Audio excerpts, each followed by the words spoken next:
And he's moved right into the back of Kevin Harvick's car right now. Rusty Wallace is right there in the mirror.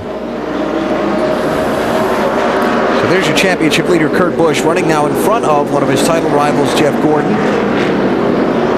Junior just tapped the wall. Well, someone said he just tapped the 19 car. I know that. Might hit him again. Again? And getting a little admonishment from race control to calm down and settle himself down. And Carl Edwards, the 99, goes by. Let's see what happened here. Bounced off each other there. Caution flags out. Carl Edwards has just gone for a spin in turn 2. Well, we see that left rear quarter it's been hanging out. Everybody's got one. Here we go, because the driver that helped him go for that spin is driver 8. Well, that's going to help Jeff Gordon. He's going to be the lucky dog. Can you imagine that? Okay, what happened to Carl Edwards? Carl goes down underneath Earnhardt to take the spot. That didn't look like a payback, because I mean, he didn't do nothing to the 8 car. No, I don't think 99 did anything to Earnhardt. So I just think that he just got down the corner and tried to turn under him and get back on the gas. Yeah, ran the back of it. Obviously, Carl Edwards doesn't feel that different. way. Yeah. Be careful, baby. This is from Carl's view. He must have known that was coming. Sounded like he hit the gas, floored the throttle before he. Bobby Hudson, the spotter for Carl Edwards, saying you're okay. And in fact, Carl has stayed on the lead lap in 19th place. Pit road was closed this time by. It'll be open next lap by, and yellow just in the nick of time. Oh man, a lot of folks eager to get on the pit road. Matt Kenseth, that persistence paid off. He's still in the lead lap. So these stops are going to be with 208 laps to go, 207 to go. My guess is the tire wear is getting much better, but I don't think anyone can run 200 more laps on fuel. So, all right, we'll see what happens. Bill, here they come. And this will be very interesting. Big pit stops here. 292 laps on the board. Kevin Harvick needs more grip up off, but the car's been very good. It's a slight air pressure adjustment. They really haven't touched it all day, Dave.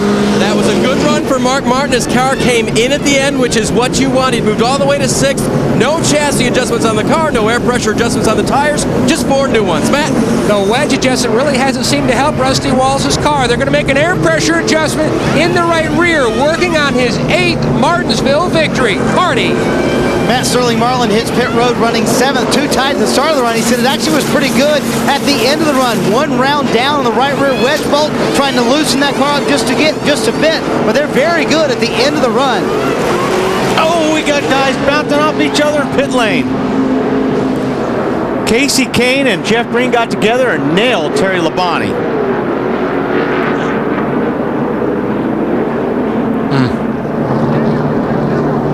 A lot of damage here to Jeff Green's car, and it's just, these pits are so tight. We talked about at the top of the show, BP.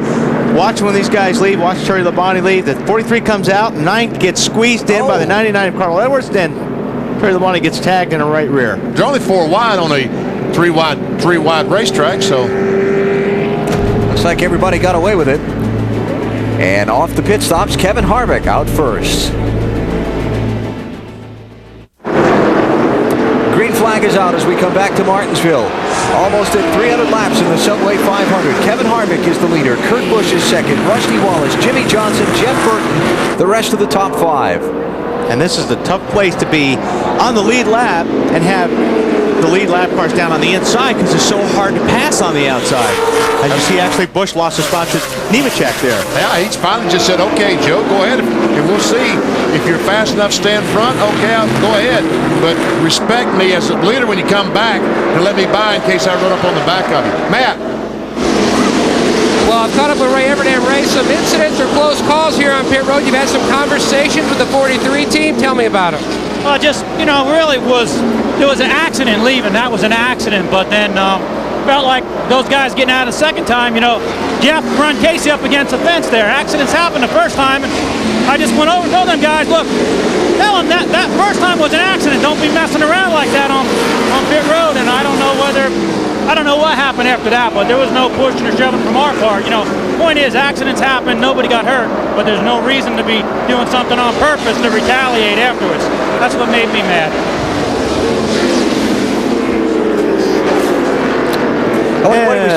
What Ray's talking about, we saw the incident on pit road when Casey Kane and Jeff Green left. Well, both cars came back down pit road a second time. And left at the same time.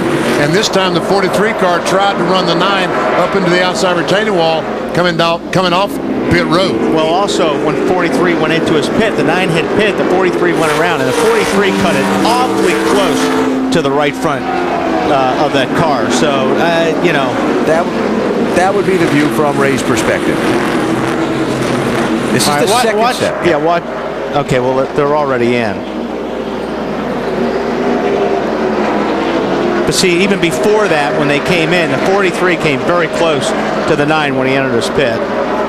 And they're talking about things and discussing things. And hey, where's your favorite restaurant? And, yeah. Where do you? Yeah. It's Greg Stedman, Jeff Green's crew chief for Petty Enterprises, having the chat with Ray. And Ray's right. I mean, that first deal was just, you know, 4 cars being in an area that only being really wide enough for 2 cars at the most. While we watch Kevin Harvick lead, just update you that Matt Kenseth lost a lap on pit road at the end of this caution flag, so he is now a lap down. You got that story for us, Dave? Sure do, Alan. That was his second of 2 pit stops during the caution. On pit stop 1, they replaced the battery but did not have a chance to get the cover back on. So he left pit road, came back in, they replaced the cover, put left sides on. That's when they went back to green. Matt's biggest complaint, he says, guys, I'll never be able to run without right side tires, but they had no more time to put them on. Oh, no.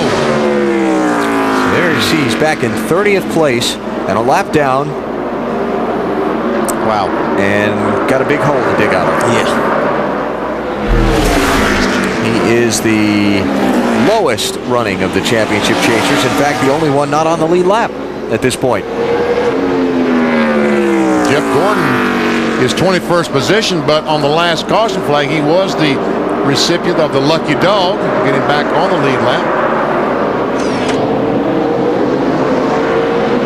So that's tough for Kenseth as we check the championship chase standings as they run in the race. Dale Earnhardt Jr., the day car, just continues to go drop a few more points to Kurt Busch.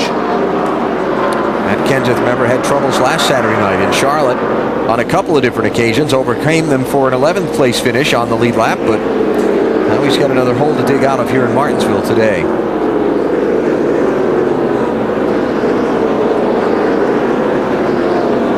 There's Dale Earnhardt Jr., 20th place, BP. Man. Marty, what's going on with the 8 car? This car's way too tight, BP, and check out the left rear tire that has come off of Junior's car. Usually there's holes where the tire guys can measure what the tread depth that is left. There's nothing here on the left rear to measure. This is the right rear. There's at least something to measure over here, but on the left rear, absolutely nothing left. That's what they were concerned about yesterday, the left side tires wearing out on these cars, and so obviously a valid point.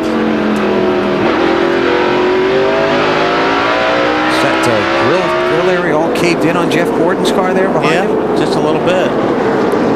I think also the left side tires are so low on air pressures that can't help the wear of the first 10 or 15 laps on a tire, because it's just, you got to be just sliding those things. Well, Goodyear recommends that the teams use 11 pounds of air pressure, but Goodyear told me yesterday they're not naive enough to think that they don't drop the air pressure trying to find some grip.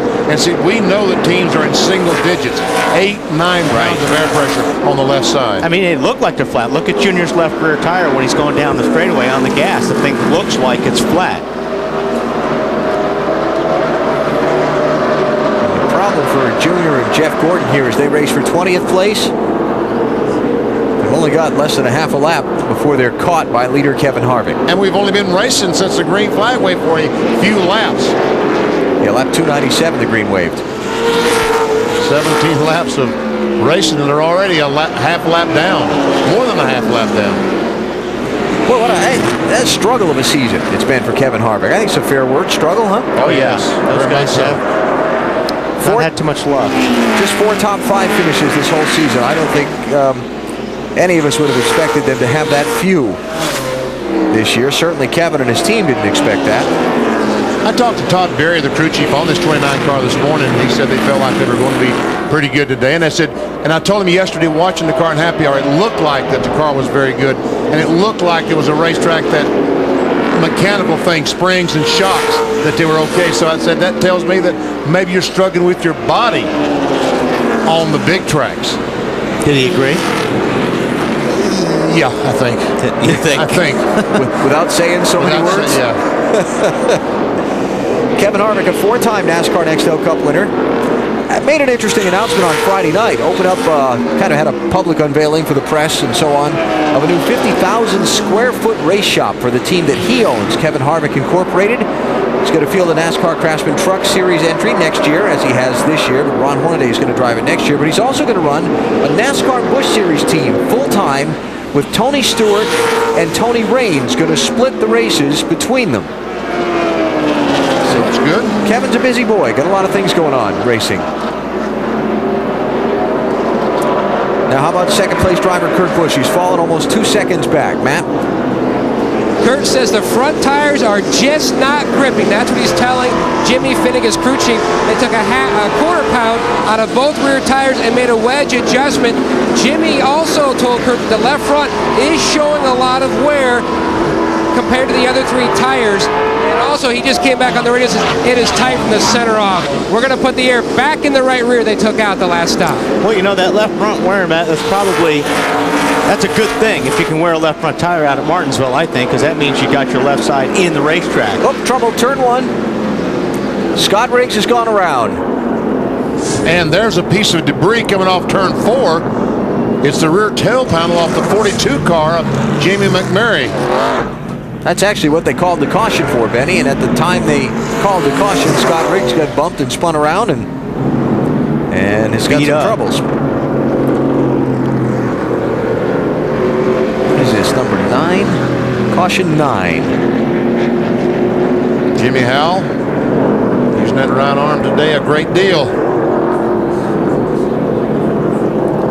Alan, looks like you could be with that group right there. Kind of limping around. Limping, yeah. Yeah, let's not go there. All right, so now you got 179 laps to go. You were just in. Can I make it? No, I can't make it. No, you can't make it, so. Nope, don't come in. You're just in about 30 laps ago. I say don't come in, but you know what? Tires are so important here today. You may come in. Go ahead and put them on while you got the chance. Obviously, from 15 on back, they probably will, one way or the other. I'd be surprised if those guys up front stay out. I think I'm with you on that. All right, we'll see. Green. I think you're going to be surprised. Pit road is open. Who's going to be surprised, me or BP? Harvick did not pit. Busch. Who's going to be the first one to go on pit road? They're all staying out. 40 car, Sterling Marlin. And they're not even following them. That's 10th place. And he's about the Lone Ranger on that. Under caution in the Subway 500, you're watching NASCAR on NBC.